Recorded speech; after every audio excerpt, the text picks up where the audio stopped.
আসসালামু আলাইকুম। গতকালকে এসএসসি পরীক্ষার রেজাল্ট দিয়েছে। প্রথমেই সবাইকে শুভেচ্ছা জানাচ্ছি যারা ভালো রেজাল্ট করেছো, আর আগামীতে যারা দিবে তাদের সবার জন্য রইল শুভকামনা।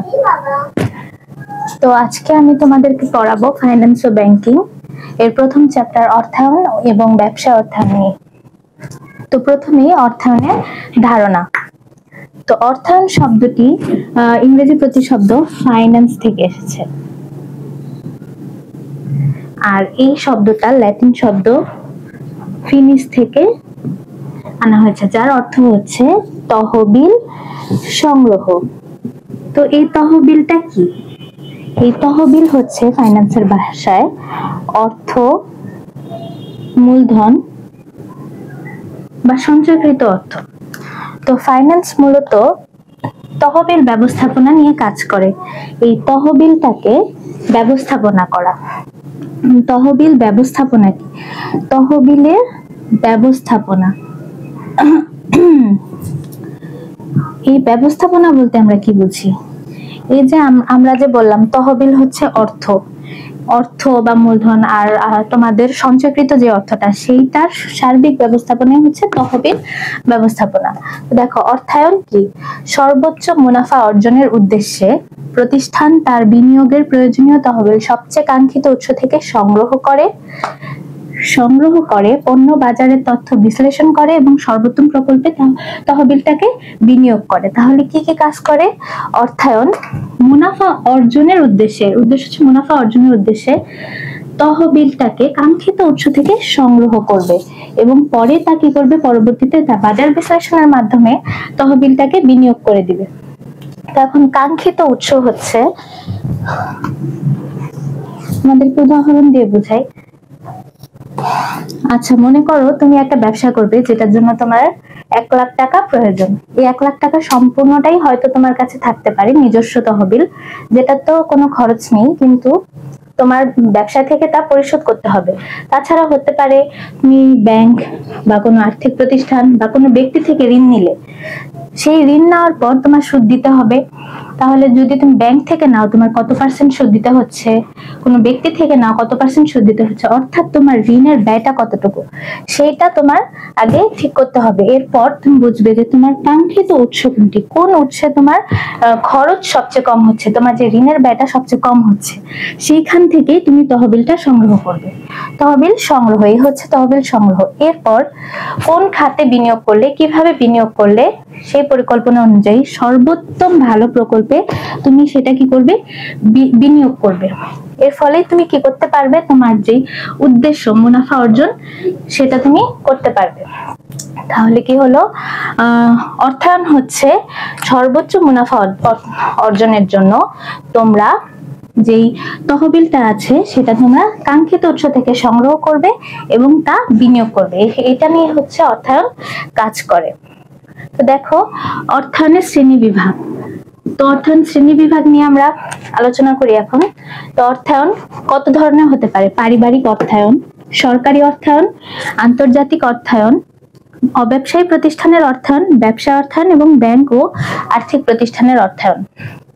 পারিবারিক অর্থায়ন কি?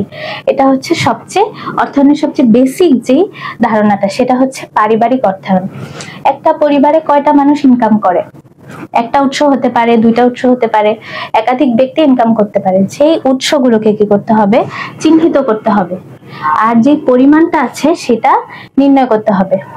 তাহলে যদি একটা পরিবারে 50,000 টাকা ইনকাম হয়ে থাকে, এখান থেকে এই 50,000 টাকা কোন কোন খাতে তুমি ব্যয় করবে? এর মধ্যে কিছু গুরুত্বপূর্ণ খাত থাকতে পারে, যেমন বাচ্চাদের শিক্ষা খাত, বাড়ি ভাড়া, এইরকম খাত অনুযায়ী কি করবে? এই অর্থটাকে ভাগ করে দিবে।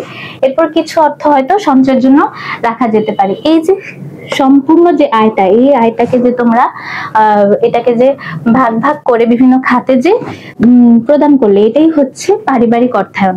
আবার অনেক সময় পরিবারের কোনো স্থায়ী সম্পদ কেনার জন্য, যেমন বাড়ি নির্মাণ হতে পারে, গাড়ি কেনা হতে পারে, সেই সবের জন্য তোমরা কিভাবে অর্থায়ন করতে পারবে? ব্যাংক বা কোনো আর্থিক প্রতিষ্ঠান থেকে ঋণ নিতে পারো। তো এই সার্বিকটাই হচ্ছে পারিবারিক অর্থায়নের অংশ। এরপর কি? সরকারি অর্থায়ন। সরকারি অর্থায়ন বলতে আমরা কি বুঝি? একটা দেশের সরকার তার পরিকল্পনাগুলোকে কিভাবে সাজায়, যেমন বাজেটটাকে কিভাবে প্রণয়ন করে। যেমন আমাদের দেশে জুন জুলাই মাসে একটা বাজেট প্রণয়ন করা হয়। হ্যাঁ, সেই বাজেট অনুযায়ী কিন্তু সরকার বিভিন্ন খাতে ব্যয় করে।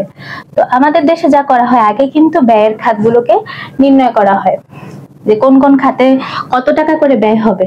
তো যখন সম্পূর্ণ একটা অ্যামাউন্ট চলে আসে যে এত টাকা ব্যয় হবে, সেই অনুযায়ী তারপর কি করে সরকার কিন্তু আয়ের খাতগুলোকে চিহ্নিত করে। সরকারের আয়ের মূল খাত কি? ভ্যাট, ভ্যাট হতে পারে, ট্যাক্স, এগুলো হচ্ছে মূল খাত। এরপর রাজস্ব আয়, তারপর আমদানি শুল্ক, রপ্তানি শুল্ক, এগুলো হচ্ছে, এগুলোর থেকে সরকার কি করতে পারে? অর্থায়ন করতে পারে। এছাড়াও যদি ঘাটতি দেখা দেয়, যদি এরকমটা হয়ে যায় যে ব্যয়ের পরিমাণ বেশি হয়ে যাচ্ছে, আয়ের পরিমাণ কম হয়ে যাচ্ছে, তখন সঞ্চয়পত্র বা বিভিন্ন জিনিস, শেয়ার, এগুলো ইস্যু করে কিন্তু সরকার অর্থায়ন করতে পারে। সঞ্চয়পত্র ইস্যু করে, অনেক সময় ট্রেজারি বিল ইস্যু করে থাকে। তো এইটা হচ্ছে সরকারি অর্থায়ন। এছাড়া আরেকভাবে সরকারি অর্থায়ন হতে পারে যেমন বৈদেশিক কোনো পক্ষ থেকে ঋণ নেওয়া। আচ্ছা, এরপর হচ্ছে আন্তর্জাতিক অর্থায়ন। আন্তর্জাতিক অর্থায়নের ক্ষেত্রে রপ্তানি এবং আমদানি খাত নিয়ে আলোচনা করা হয়।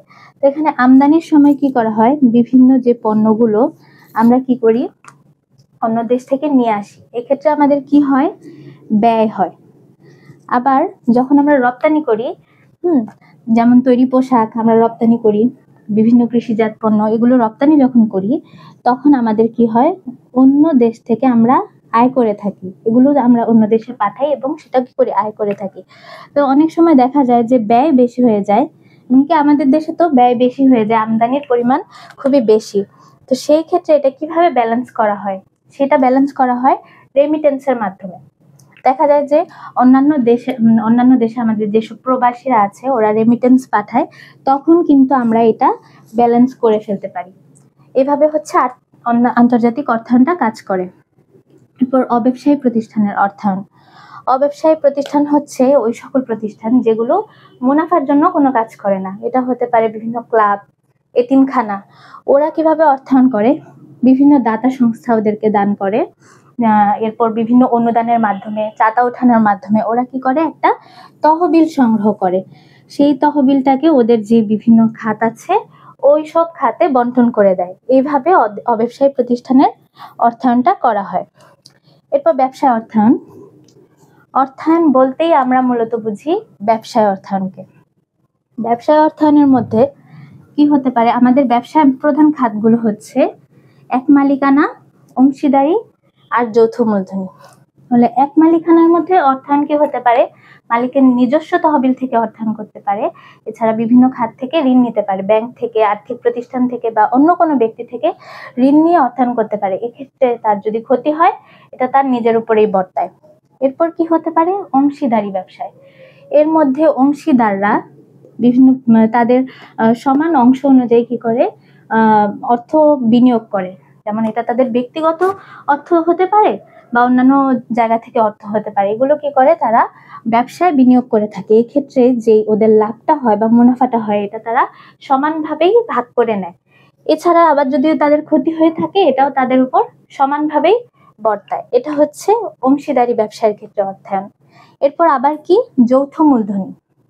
যৌথ মূলধনির ক্ষেত্রে কিভাবে অর্থায়নটা করা হয়? যদি একটা কোম্পানির 1 লাখ শেয়ার, এটা প্রত্যেকটা শেয়ার যদি 100 টাকা করে হয় বা 1000 টাকা করে হয়, দেখা যায় অনেকজন কিন্তু এই শেয়ারগুলো কিনে। আর যারা এইসব শেয়ারগুলো কিনে তারা সবাই কিন্তু কোম্পানির মালিক বলে বিবেচিত হয়। তাহলে যেহেতু মাত্র একটা শেয়ার 1000 টাকা করে, তাহলে তারা কিন্তু খুব সহজেই কিনতে পারছে। এরপর আবার যদি তারা চায় এটা পরে আবার স্টক এক্সচেঞ্জে তারা বিক্রি করে দিতে পারে। এর মাধ্যমে কিন্তু এইভাবে শেয়ারের মাধ্যমে কিন্তু অর্থায়নগুলো করা হয় যে অনেক মানুষ একটা করে শেয়ার কিনে, এভাবে ক্ষুদ্র ক্ষুদ্র অংশে বিভক্ত করে কিন্তু একটা বড় একটা অ্যামাউন্ট হয়ে যায়। এভাবে কিন্তু যৌথ মূলধনী ব্যবসা অর্থায়ন করে থাকে। এছাড়া আবার অর্থায়ন করে ওরা বন্ড ইস্যু করতে পারে, ঋণপত্র ইস্যু করতে পারে। এক্ষেত্রে কি করতে হয়? বন্ড হোল্ডার বা ঋণপত্র হোল্ডার যারা থাকে তাদেরকে সুদ প্রদান করতে হবে। তাহলে তারা কিন্তু আবার কোম্পানির মালিক হবে না, এবং তারা কিন্তু লস হোক বা যাই হোক তারা কিন্তু সুদ পেয়ে থাকে। এটাই হচ্ছে ব্যবসায় অর্থায়ন। এরপর আছে ব্যাংক এবং আর্থিক প্রতিষ্ঠান। ব্যাংক এবং আর্থিক প্রতিষ্ঠানগুলো কিভাবে কাজ করে? আমাদের দেশে যে আর্থিক প্রতিষ্ঠানগুলো আছে, আর্থিক প্রতিষ্ঠান ব্যাংক ব্যতীত অন্যান্য আর্থিক প্রতিষ্ঠানগুলো আছে। বীমা কোম্পানি হতে পারে, কৃষি ব্যাংক, তারপর বাড়ি নির্মাণের জন্য আলাদা, এরকম বিভিন্ন, ওরা কিন্তু আলাদা আলাদা খাতে বিনিয়োগ করে থাকে, এভাবে বিভিন্নভাবে সাহায্য করে থাকে। আর ব্যাংক কিভাবে কাজ করে, অর্থায়নের ক্ষেত্রে ব্যাংক কিভাবে কাজ করে? ব্যাংক করে কি, গ্রাহকদেরকে ঋণ প্রদান করবে। গ্রাহকদেরকে যখন তারা ঋণ প্রদান করে, ওরা কি পায়? সুদ। ওরা যে পরিমাণে সুদ পায়, তারা আবার যখন আমানতকারী থেকে টাকা নেয়, আমানতকারী থেকে যখন ওরা টাকা নেয়, তখন ওরা কি করে? সুদ দিয়ে থাকে। কিন্তু ওরা ঋণ প্রদান করার সময় যে পরিমাণে, যে পার্সেন্টেজের সুদটা দেয়, প্রদান করবে, আর আমানতকারী থেকে কিন্তু ওরা তার চেয়ে বেশি পার্সেন্টেজে, তার চেয়ে কম পার্সেন্টেজে সুদটা দিয়ে থাকে আমানতকারীদেরকে। আর যখন ওরা ঋণ প্রদান করে, তখন তার চেয়ে বেশি পার্সেন্টেজে কিন্তু ধার্য করে। এই যে পার্থক্যটা থাকে, সেই পার্থক্যটা হচ্ছে ব্যাংকের আয়। এইভাবে ব্যাংক এবং আর্থিক প্রতিষ্ঠানগুলোতে অর্থায়ন করা হয়।